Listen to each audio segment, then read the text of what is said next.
আমি চুপ আছি বলে ভেবো না আমি শেষ। এই নীরবতার ভেতরেও গড়ে উঠছে আমার আগামীর পরিবেশ।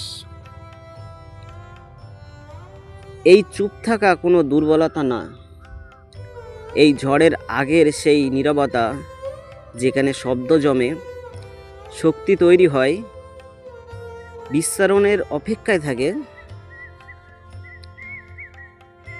যে কথা আজ বলতে পারিনি সে কথা কাল ঝড় হয়ে আসবে।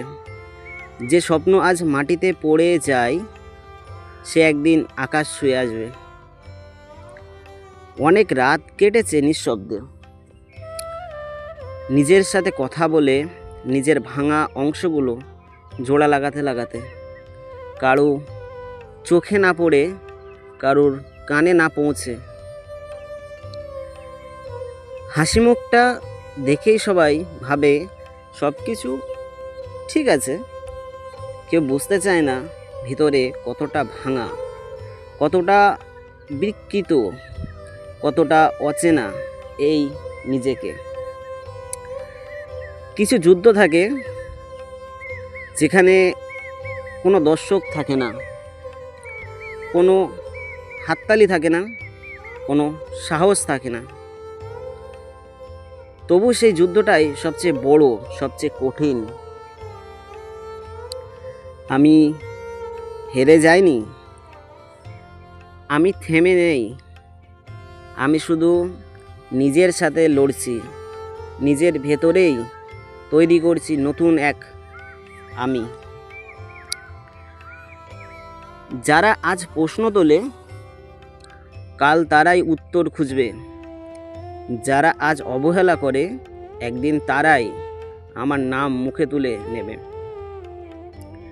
কারণ সময় সব দেখে, সব মনে রাখে, কে থেমে গেছিল আর কে চুপ লড়ে গেছিল।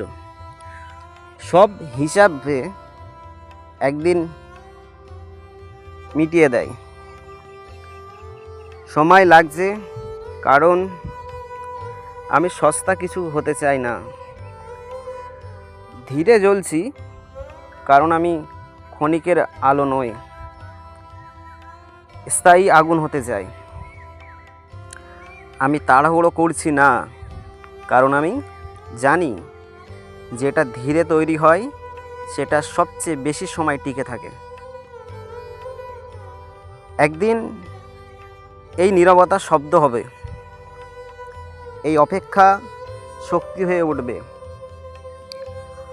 আমার গল্প তখন আর শুধু গল্প থাকবে না, হাজার মানুষের সাহস হয়ে বেঁচে থাকবে।